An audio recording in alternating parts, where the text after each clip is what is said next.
Hello दोस्तों, आप सभी का स्वागत है मेरे यूट्यूब चैनल में। आज हमारी क्लास है इंग्लिश की सेकंड क्लास में हम सीखने वाले हैं कि जो हमारी अल्फ़ाबेट है उसको किस तरीके से बोलना है, और जो हिंदी में अगर उसका हम उच्चारण करते हैं तो किस अल्फ़ाबेट में कौन सा वर्ड लिखा जाएगा और कैसे पहचान की जाएगी।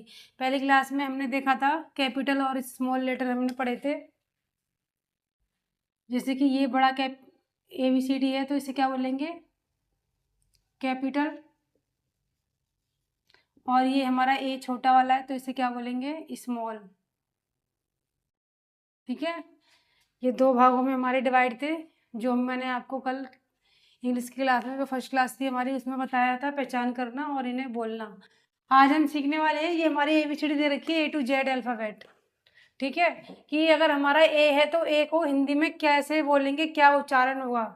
ये देखो मैंने लिखा है साइड में, यहाँ जगह नहीं थी तो मैंने साइड में लिख दिया अंग्रेजी वर्डों की पहचान। जो हमारे अंग्रेजी वर्ड हैं उनकी पहचान कैसे करनी है वो सारे आपको बताऊंगी A to Z तक। और आपको सभी नंबर वाइज करते चले जाना है और समझना है, देखना है मैं किस तरीके से बता रही हूँ, और अपने कॉपी या नोट जो भी आपके पास है उसमें नोट करते चलना है ताकि आपको याद रहे। और अगर आप सारी क्लासें लोगे तभी आपको कम्प्लीटली इंग्लिश समझना, पढ़ना, लिखना आएगा, नहीं तो नहीं आएगा। इसलिए आप ध्यान से देखिए इस क्लास को, क्योंकि ये क्लास 0 लेवल से दी जा रही है ताकि जिस बच्चे को इंग्लिश का ए भी नहीं आता वो भी इस क्लास को आसानी से लेकर इंग्लिश पढ़ना लिखना सीख सके। स्टार्ट करते हैं। ये है हमारा ए का हमारा क्या उच्चारण होता है, क्या पहचान होती है, आ और ए। ये दो हमारे दो अक्षर शब्द लिखे हुए हैं, ये ए के नीचे आए हैं, जो ये ए के उच्चारण में आते हैं हिंदी में। ऐसे ही हमारा बी को क्या बोलेंगे, बा।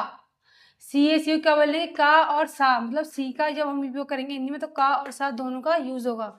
ये हमारा डी में क्या होगा, ड़ा का यूज होगा। ये है हमारा ई में क्या होगा, बड़ी ई का और छोटे ए का यूज होगा। ये है हमारा एफ में क्या होगा, फा। और ये आ गया हमारा जी में क्या यूज करेंगे हिंदी में, गा और जा का। और एच में क्या करेंगे, हा का। और आई में करेंगे आई। और जे में जा का। के का करेंगे का। ला का बनेगा ला। और एम का बनेगा माँ। एन का बनेगा ना। ओ का बनेगा ओ। पा का बनेगा पा। जो हमारा पी है उसका बनेगा पा। और क्यू का बनेगा का। और रा का बनेगा आर। रा जो हमारा आर है इसका बनेगा रा। और ये हमारा सा का बनेगा सा। और टी का बनेगा टा। यू का बनेगा आ और बड़ा ओ। ठीक है, यू में ये दो अक्षर आएंगे जो हमारे बोलने पे, उच्चारण करने पे ये आते हैं अगर हम हिंदी में यू का यूज करते हैं तो। इसी प्रकार बी का बनेगा बा। डब्ल्यू का बनेगा वाह। ये चीजें आपको याद रखनी है कि जो हमारा बी है उसमें भी वाह का यूज हो रहा है, और जो हमारा डब्ल्यू है उसमें भी क्या हो रहा है, वाह का यूज। इसमें आपको कंफ्यूज नहीं होना है, बस एक चीज का याद रखना है कि दोनों में क्या हो रहा है, सेम ही अक्षर का यूज हो रहा है। ओके फ्रेंड, आगे देखते हैं। अब हमारा है एक्स में क्या हो रहा है, एक्स हिंदी में लिखा हुआ है। इसके बाद है वाई में हो रहा है आई का और या का यूज। और जेड में हो रहा है जा का। ये थी हमारी A to Z अल्फ़ाबेट की ABCD, जो मैंने लिखी है कैपिटल में।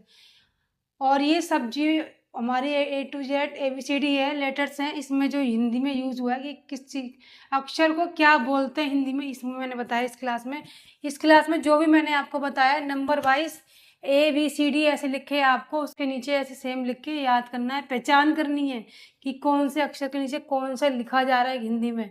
अगर आप इसकी पहचान करोगे तो आपको इंग्लिश पढ़ने लिखने से कोई भी नहीं रोक सकता। और इतनी इजी लेवल से सिखा रही मैं ताकि हर बच्चे को आसानी से इंग्लिश पढ़ना लिखना आए, वो किसी भी प्रकार से परेशानी में ना हो कि मुझे नहीं आ रही है, समझ में नहीं आ रही। अगर आपको समझ में नहीं आ रही तो ये क्लास बार बार लीजिए, पर आपको कम्प्लीटली सारी क्लास लेनी है।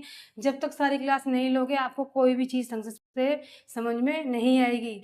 जब आप सारी क्लास ले लोगे A to Z, अगर आप 0 लेवल से क्लास ले रहे हो, अगर आगे पूरी क्लास ले रहे हो तभी आपको समझ में आएगी। अगर आधी अधूरी क्लास ले रहे हो, जैसे आपने आज ले ली कल छोड़ दी, तो आपको बिल्कुल भी नहीं आएगी। ये क्लास मैंने आपके लिए बिल्कुल फ्री बेच, ये जो पूरी क्लास में देने वाली हूँ बिल्कुल फ्री है। पूरा बैच फ्री में दिया जाएगा आपको। आपको लिखना पढ़ना सब सिखाया जाएगा इंग्लिश में। ये सभी बच्चों के लिए है, क्योंकि ज़्यादातर बच्चे क्या होते हैं, गरीब लेवल के होते हैं, वो ट्यूशन वगैरह ज़्यादा हाई फाई नहीं ले सकते। इसलिए मैंने यूट्यूब पे क्लास शुरू करी है, ताकि हर बच्चे तक ये क्लास पहुँच सके और वो इंग्लिश को आसानी से सीख सके। धन्यवाद।